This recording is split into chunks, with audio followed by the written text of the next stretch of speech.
নমস্কাৰ বন্ধু বান্ধৱীসকল, মই পোনপ্ৰথমে আপোনালোকক মোৰ চেনেললৈ স্বাগতম জনাইছোঁ। আজি মই আপোনালোকৰ মাজলৈ এটা ভিডিঅ' লৈ আহিছোঁ, কিন্তু মই শ্বৰ্ট ভিডিঅ' কিছুমান দিছোঁ, কিন্তু লং ভিডিঅ' আজি প্ৰথম এটা লৈ আহিছোঁ।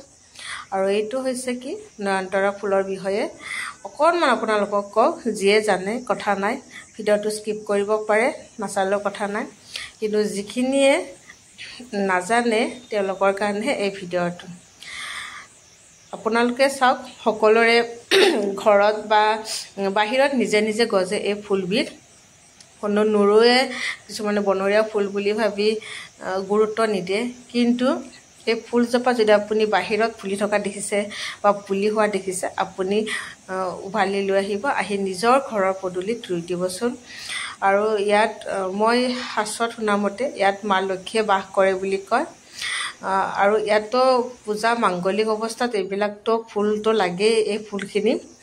আৰু ইয়াৰ বিশেষ ঔষধি গুণ হৈছে কি, মধুমেহ ৰোগীৰ কাৰণে ই অত্যন্ত একেবাৰে বহুত উপকাৰী বস্তু, অত্যন্ত দৰকাৰী বস্তু এইটো। আৰু ইয়াৰ ফুল আৰু পাত দুইটাই মধুমেহ ৰোগৰ কাৰণে বহুত ভাল।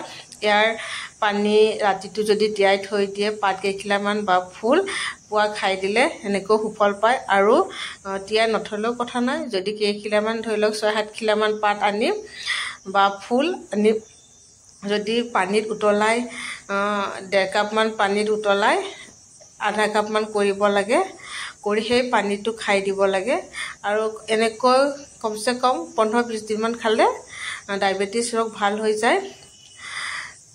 এনেকৈ ময়ো কৰিছোঁ, মোৰো যিহেতু চুগাৰ আছে, ময়ো খাই আছোঁ, কিন্তু মই ভালেই পাইছোঁ ৰিজাল্ট। আৰু ইয়াৰ চুলিৰ কাৰণেও বহুত ভাল,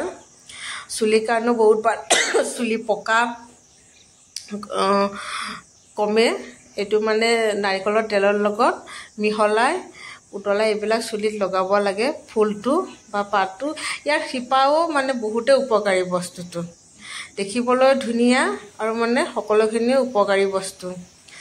ৰক্তচাপ, উচ্চ ৰক্তচাপ বা বগা চাপ এইবিলাক যদি আছে, বগা চাপ যে আমাৰ মাইকী মানুহ বা ছোৱালী মানুহৰ, তেতিয়াহ'লে ইয়াৰ ফুল বা পাত খাই দিলেও মানে ৰসটো খাই দিলে বা চবাই খাই দিলে ইয়াৰ পৰা বহুতখিনি উপকৃত হ'ব পাৰি।